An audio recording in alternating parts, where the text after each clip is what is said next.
for the American people, and ultimately accountability for what I believe will uncover the biggest political corruption scandal in our nation's history. For the past 8 months, through the course of our constitutional oversight duties, House Republicans have uncovered that Joe Biden has lied to the American people about his knowledge and involvement in his family's foreign business dealings, and that he has potentially committed multiple impeachable offenses. House Republicans' investigations have uncovered evidence showing Joe Biden repeatedly lied to the American people about his knowledge and involvement with his son's foreign business dealings. When Joe Biden was vice president, he joined dozens of Hunter Biden's business meetings by phone and in person. Detailed banking records show that the Biden family and their business associates received $20 million in payments from foreign actors in places like Russia, China, Ukraine, and Romania, including payments during Joe Biden's time as vice president. More than 150 transactions involving the Biden family and other business associates were flagged as suspicious activity by U.S. banks. And a highly credible FBI source alleges that Joe Biden received $5 million in exchange for pressuring for the firing of a Ukrainian prosecutor who was investigating the Ukrainian natural gas firm that Hunter Biden was on the board of, Burisma. These are allegations of abuse of power, obstruction, and corruption, and they warrant further investigation by the House of Representatives, which is why the Speaker has directed the House committees to open a formal impeachment inquiry into President Biden. The American people deserve transparency, and this impeachment inquiry is an important next step to deliver transparency, facts, and accountability. We are returning, as I said, from very successful and productive August district work periods where members were able to discuss with their constituents our efforts to deliver on our commitment to America, an economy that's strong, a nation that's safe, a future built on freedom, and a government that's accountable. We heard firsthand about the problems facing our communities, including the destructive border crisis that is raging in my home state in New York. Over the August work period, I was proud to lead a bipartisan congressional delegation to the Indo-Pacific and spoke with government and military leaders from our key allies and partners in Japan, Singapore, and Thailand about the looming threat of communist China. Funding our military and bolstering our defense capabilities has never been more critical, which brings me to this week on the floor. House Republicans will tackle head-on passing our defense appropriations bill to counter communist China, eliminate wasteful woke programs infiltrating our military at the Biden administration's ordering, and supporting our brave service members with the largest pay raise ever. Today, we are joined by, I'm going to first turn it over to Chairman Jamie Comer for an update on oversight. Thank you, Chair Stefanik, and I appreciate Mr. Emmer letting me jump in here. We have a committee hearing that will begin shortly. I just want to kind of go back to where we were in January when we started this investigation. This was the narrative. The narrative was that the laptop, the president's son's laptop, was Russian disinformation. Hunter Biden was a legitimate business guy, just like Jared Kushner. No Biden ever took money from China, because that's what Joe Biden said. No money ever changed hands while Joe Biden was vice president, and I actually believe that. Joe knew nothing about his son's dealings, and Joe never met with or spoke with any of the foreign nationals who had wired the family money. All of those things have been proven wrong because of the Republican majority and our investigation. Now, in addition, what else we found? We found 20 shell companies. A shell company, just let me make sure everyone understands, it's not a company that manufactures shells. A shell company is a fake company. The Bidens have 20 of these. 20 of these. And when you talk to the president, you could ask, what exactly do these companies do? What good or service do these companies provide? And the answer is nothing. They are not legitimate companies. We found, as Chair Stefanik said, 170 major bank violations. These were from 6 major banks. And they allege that the Bidens were, among other things, money laundering and receiving suspicious wires from state-owned entities. You know what that is? In banking terms, that's a foreign government. And you know what the state-owned entity was? China. So the bank alleging that the Bidens took a suspicious wire from the Chinese government and then laundered it through these shell companies. There's many laws broken there. And this was in Treasury cabinet. And this is what I fought to go to Treasury to get. These are very serious allegations. Associated Press just wrote a story saying there's no evidence of wrongdoing. What a disgrace to journalism. And I don't complain much. I take it. But that's just not true.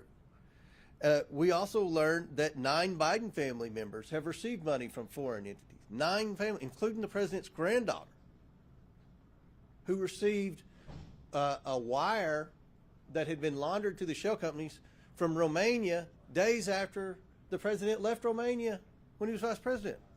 That's hard to explain. The Bidens received over $20 million. My question to you, what did they do to receive that money? No one can answer that question. $20 million. Is there not any curiosity as to what they did to receive $20 million? We also found a Form 1023, an FBI form alleging Joe Biden took a bribe. And what we learned from this is the FBI never investigated this allegation. And in the FD 1023, it said that investigators would take 10 years to figure out where these bribes went because of the various bank accounts that they wired the money through. That was written years before anyone knew the Bidens had shell companies and the Bidens were laundering money. And what we see in the FBI form that no one ever investigated is a consistent pattern with what we found in Romania and China and other places. We also discovered that Joe Biden's used at least 3 pseudonyms on over 5,000 emails. We know one of these, his son was copied in a pseudonym that pertained to Ukraine. We've also just recently discovered an email from the State Department, from the Obama State Department, to Viktor Shokin, the prosecutor who Joe Biden fired in Ukraine in exchange for the $1 billion, praising him for the great work that he did. But there was this narrative that Joe Biden created that said Shokin was corrupt and he needed to go over there and be fired. But we have an email weeks before Joe Biden went over there praising Shokin for the good work he had done in reforming corruption from the John Kerry State Department. So we also have testimony from Devin Archer saying that at that same time period Joe Biden went to Ukraine to fire the prosecutor, that Hunter was being squeezed by the owners of Burisma to call D.C. for help. This is all in a timeline here. This is why Speaker McCarthy launched the impeachment inquiry. And I think the CNN poll 2 weeks ago that showed 63% of Americans believe Joe Biden was involved in his family's business schemes is reason why we should be investigating this. Moving forward, we have requested unredacted pseudonym emails from the National Archives. There are over 5,000 of those that we want to review. We have to get President Obama has to sign off on those, so he's supposedly reviewing them as we speak. We hope to get those. We hope to get the president's son and brother's personal bank accounts. We also want to interview people who have knowledge of some of the things that President Biden may have done in exchange for the millions and millions of dollars that his family received from these foreign nationals. And lastly, we plan on having a hearing in September that will kind of evaluate some of the things that we believe have happened from the Biden family that are in violation with our laws. So with that, I hope I answered some questions as to the evidence that has been found, the purpose as to why we have moved to impeachment inquiry, and the path forward. What I said in January holds true to today. We are following the money, and we will see where that leads us. Thank you, and I yield back. Great. We'll now go to Ken Calvert, our Cardinal on Defense Appropriations. Thank you, Elise. We obviously have an appropriation bill up today, right after the rule. The defense bill is one of the most important bills that Congress will consider this year. As chair, I prioritize DoD funding on war-fighting mission instead of the culture wars. This bill increases funding to counter China, promote innovation, and eliminate bureaucracy. It enhances DoD's role in countering the dangerous flow of illegal drugs into our country, which is killing more Americans than any recent conflict.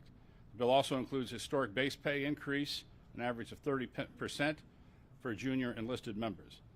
While the Biden administration is pushing their own social agenda on our military, this bill focuses DoD's leadership to get back to their job, protecting the United States and protecting our interests abroad. And we'll now hear from our whip, Tom Emmer. Thank you, Elise. Good morning. Hope you all had a successful and restful August. It's good to be back in the People's House, where House Republicans are ready to continue delivering on our promises to the American people. One important aspect of our common sense agenda is actually protecting Americans' financial privacy, particularly when it pertains to this lawless administrative state. That's why I reintroduced a bill yesterday called the Central Bank Digital Currency Anti-Surveillance State Act, which puts a check on unelected bureaucrats and ensures that the United States digital currency policy upholds our values of privacy, individual sovereignty, and free market competitiveness.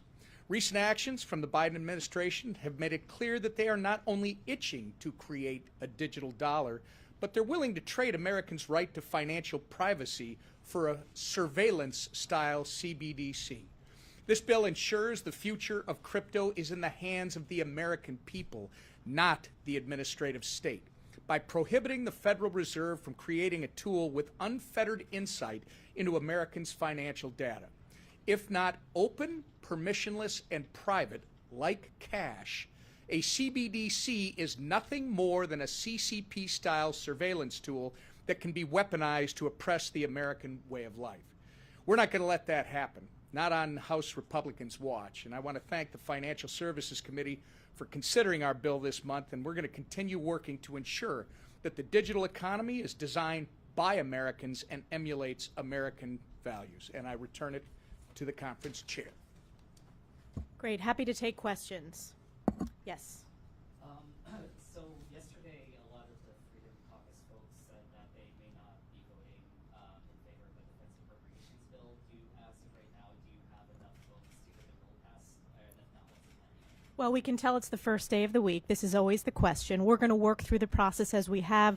We've been underestimated from the very beginning of this Congress. Our whip is doing a great job communicating with all of our members, and we're confident that we're going to continue to work through that and move forward the appropriations process.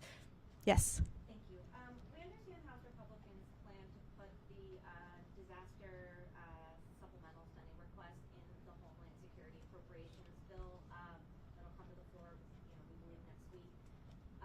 Senate Democrats aren't going to support that bill. The White House isn't likely to support that bill. Is there concern within the conference that this strategy is going to hold up disaster relief funding indefinitely, that communities that are responding to these extreme weather events say they need now?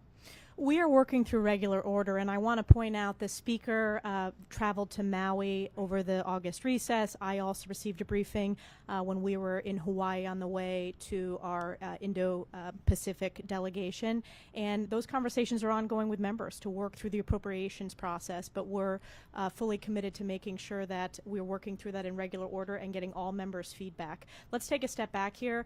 In the past 8 years, the Senate has not worked through regular order when it comes to appropriations. They've always jammed the House with an omnibus, and because the House has been doing our job, we passed the Veterans Appropriations Bill and are working through regular order, and because of Speaker McCarthy's leadership, we feel that we're in a better place to continue to do work on behalf of the American people, and that includes disaster relief, but also making sure that important priorities like our defense spending, that we get that across the finish line.